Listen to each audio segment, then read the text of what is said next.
Hello everyone, Stjepan here. I'll continue the series on the Italian game with the Hungarian defense, which even though it's not a very popular opening, even though it's not even closely one of the best responses for black to the Italian game, I think that it should still be covered because many people often say that they are unprepared for the Hungarian defense, and I really can't understand that because there is nothing to be prepared for. The Hungarian defense is just a very pleasant way for black to avoid common theory and for black to avoid the Giuoco Piano or the knight attack or something more aggressive or more positionally hard for black to face. And as white, you should be prepared for the Hungarian defense. You should know the lines which could occur and you should know how to punish them, because I think that without doubt, white is able to have a slightly better position, whichever variation black goes for. The Hungarian defense is just not the right response to the Italian. So let's go into the opening. e4, e5, knight to f3, knight to c6, bishop to c4, the Italian game. And now the two most common replies are either bishop to c5 or knight to f6. We have gone over both, and some variations have been covered already. You can find them in the playlist. And the Hungarian defense is the more passive bishop to e7. Now with this move, white doesn't have the option of knight to g5. White can continue his normal play and basically not be worried about what black has done the last move. With knight f6, of course, black is developing a piece to a more active square, with bishop to c5 as well. And with bishop to e7, black is preparing to castle without having to struggle with knight to g5 and still keeping his bishop inside the pawn chain after d6, but having his bishop closer to the king and on a more passive square. And I mean, it's a fine defense, but it's not aggressive. So after bishop to e7, there's nothing white should be worried about. And many people, including me, when I first started playing, facing this defense, and I didn't really know what to do, and then I started studying it, and I realized that, well, there's really nothing to be prepared for. My coach played this against me in one of our training games, and I actually had a better position coming into the end game. I managed to lose in the end, but still, I fought well, and he didn't manage to equalize against a 400 points lower rated opponent.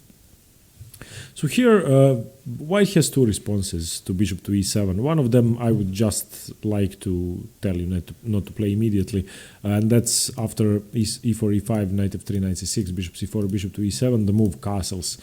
Once your opponent plays bishop to e7, you don't really want to allow him to have a symmetrical passive position, and the move castles basically transposes to the modern bishop's opening, which is one of the slowest variations in the Italian and one of the most favorable for black. It's almost completely equal. Castles, rook e1, d6, a boring symmetrical position.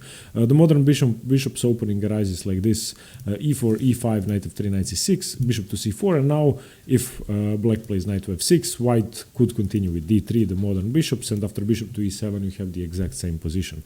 I won't go into too much detail here because I have covered the modern bishops in a separate video. You can check that out on the channel, and today we are going to talk only about the Hungarian. So remember that after bishop to e7, if you castle as white, you are going to transpose to the modern bishop's opening in almost every game, because black will have to play knight to f6, you will have to play d3 to defend your pawn. You can play d4, but then you are weakening your position slightly. Castles, rook e1, d6. This is now the modern bishop's opening, and I really don't think white should play that after bishop to e7. Still, if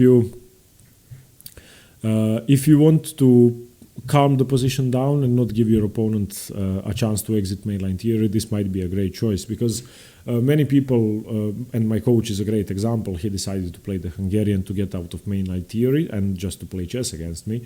You might encounter players who want to exit theory, who don't like playing theoretical games, who hate following theoretical moves, and they are going to play the Hungarian defense, because when the Hungarian defense happens, most people just play chess. You remember the common ideas, but you don't really know the exact move orders.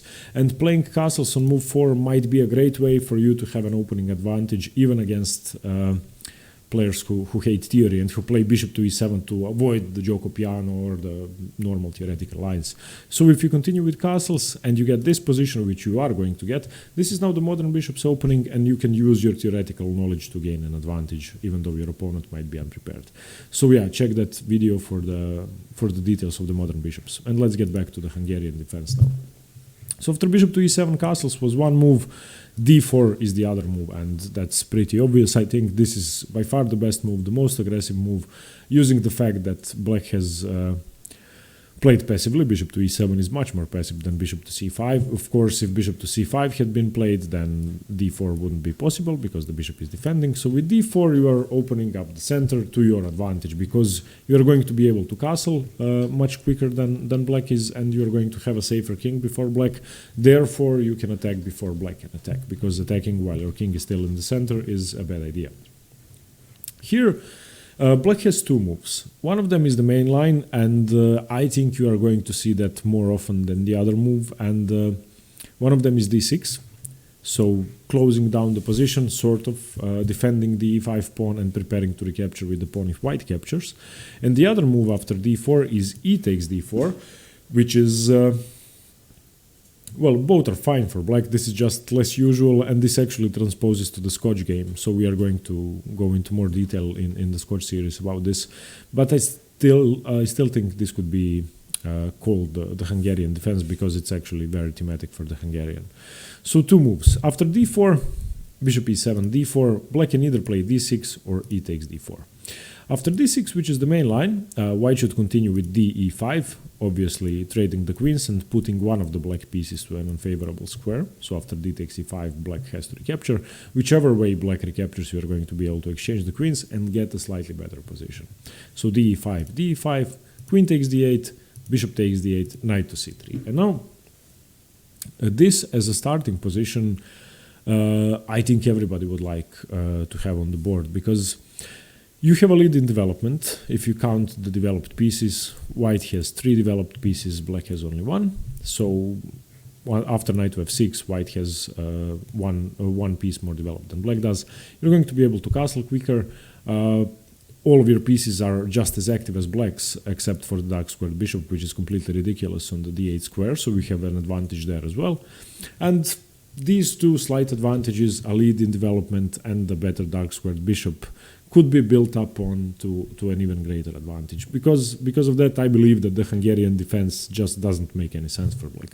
The engines will tell you that the position is 0.6, 0.7 for white, so this might not be huge, but it's still a considerable advantage, and if played properly, white really shouldn't have any problems. And you shouldn't let black equalize. That could happen in the worst case, I think, but I don't think there's an easy way for white to lose this position if you don't blunder something horribly. So I believe that the Hungarian defense, especially on high levels, especially on grandmaster levels, and that's why you don't see it on grandmaster levels, is a two-result game. White can either draw or win. White can't really lose. Here, bishop to e3, let's say developing a piece, a6, h3, solidifying your position, not allowing this this bishop to get to g4, bishop e7, castles, bishop d6, a4, expanding on the queen side, preventing the move b5, castles. And once again, this as a starting position in the middle game is very very good for white, and white really doesn't have any issues. As you can see, black had to waste 2 tempi to get his bishop to d6, so I think this is great for white. Now, after d takes e5, there's another move. So e takes d4 for black. After d4, e takes d4. d4, d6, d takes e5 was one idea which we just saw, exchanging the queens. D takes e5, queen takes d8, leading to this, I would say, better endgame, middle game transition for white. And another idea which you could play instead of d takes c5 is the move d5. And this I would suggest to people who like King's Indian type positions and close positions, in which if you have a positional edge over your opponent, you should choose these. And this move is actually very interesting. It might be slightly counterintuitive because you block your own bishop, which is on c4, and you put it behind a lot of light squared pawns. as I said, it might seem counterintuitive, but it's actually very aggressive, and it's actually a great idea for white to play this way. The knight is actually forced to b8, because if it goes to b5, then a6, and you can capture here. I'm sorry, whoever is challenging me, I have to decline. I don't normally do that except when I'm recording. So after knight to b8, you play bishop to d3 immediately, and your plan is c4. So knight f6, c4, castles, knight c3, bishop g4, h3. Here the best move is to take, because this bishop is actually much worse than this knight, because all of the pawns are light squares and the center is blocked, so knights are better in this position theoretically.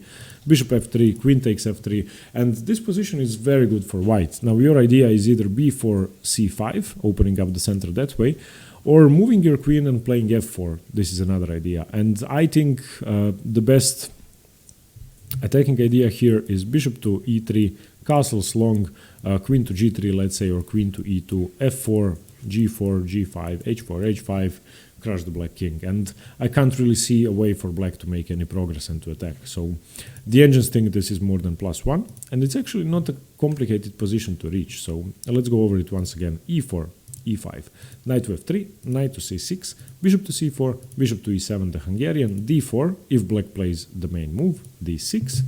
You don't play d takes e5, which might be the most obvious, but after d6, you play the move d5, a counterintuitive move, blocking out your bishop, but you have a clear plan of attack. So knight b8, any other move doesn't really work. Bishop d3, knight f6, c4. Knight to b8 isn't actually bad, because the knight is going to reroute to d7, so knight to b5 wouldn't make any sense. Castles, knight c3 after c4, bishop g4, h3, bishop takes, queen takes, and as I said, a normal plan of attack with bishop e3, castles, remove your queen, play f4, and just go for a kingside attack.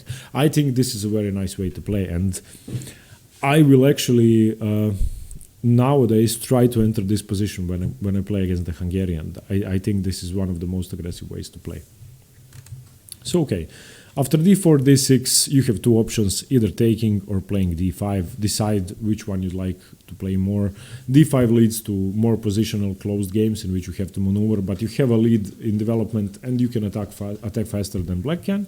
And d takes c5 leads to a simple endgame for white, which I think you are really basically playing for two results, either drawing or winning. You can't lose this with the white pieces. Of course you can blunder, but in theory you shouldn't lose. Okay, and the other move after d4, which white can play, which black can play if black doesn't play d6, is e takes d4.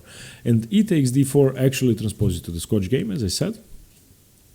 And here white has three options, either taking with the knight, castling, or playing c3. I think castling is objectively the best move, but c3 might be the most provoking move, the most provocative move, and that's why I would recommend c3. Now let's go over c3 first. After c3, let me just show you one. It's not a trap, but it's a trick which black would fall in for, and that's d takes c3. If black gets greedy and takes another pawn, then you play queen to d5, threatening checkmate.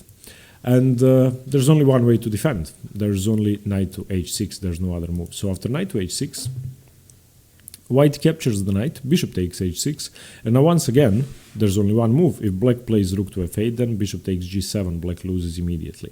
So the only one move which black could play is castles, and now, because white can either lose the rook or lose the bishop, white's best idea is to take on g7, bishop g7, king g7, and now knight takes c3.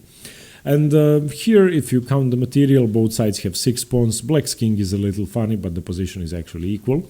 However, the thing is that after d4, e takes d4, c3, d takes c3, queen to d5, not too many players with black will be familiar with this whole continuation, and they might lose a lot of time. They might even resign the game. I have heard of examples where people have resigned the game in this position. So yeah, remember this sideline. And of course, after c3, d takes c3 isn't the best move for black, and players with black most probably won't play that, but this variation you have to know. Queen d5, knight h6 takes, castles, bishop takes, king takes, knight takes c3.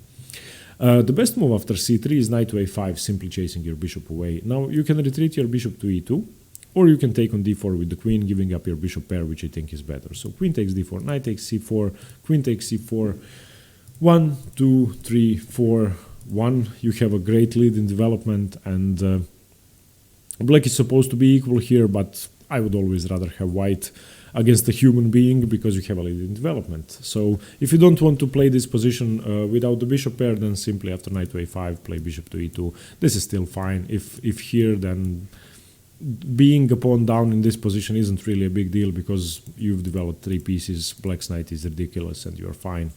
But I don't like giving up pawns, so after c3, knight a5, I usually take on d4 and just play without the bishop pair with the lead in development.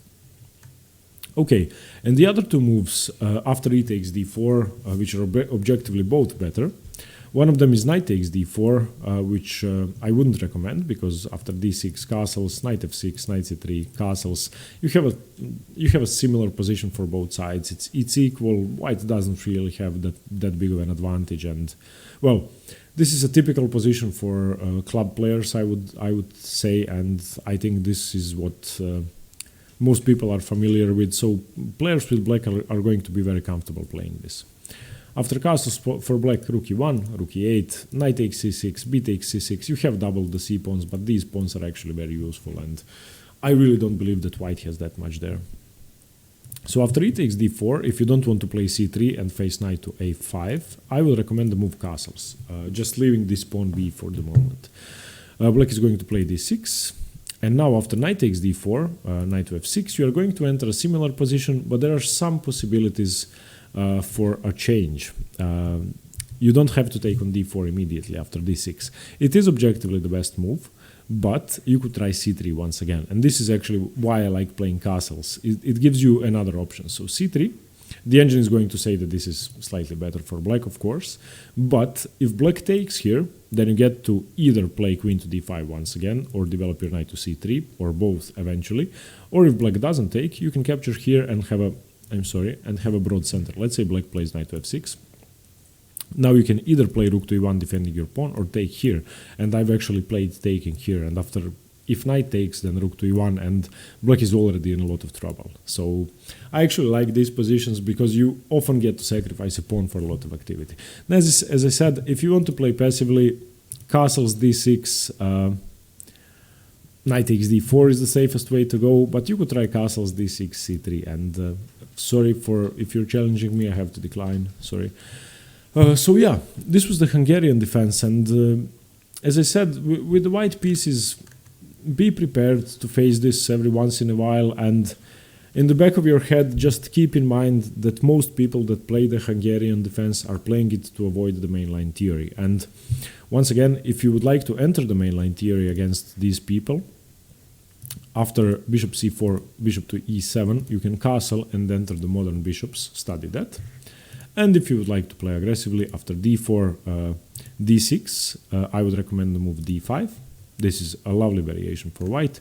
And after d4, e takes d4, I would recommend the move c3 as the 2 most aggressive variations for white. They are, well, the c3 line is actually equal for black, but there's a high probability of black going wrong. And this line after d4, d6, d5 is simply better for white. There's no question about that. Okay, I think I went over all the key variations. Thanks very much for watching. I hope you got something from this video on the Hungarian defense. I would appreciate your feedback and your comments. Let me know what you think. And stay tuned for more chess. See you later. Bye-bye.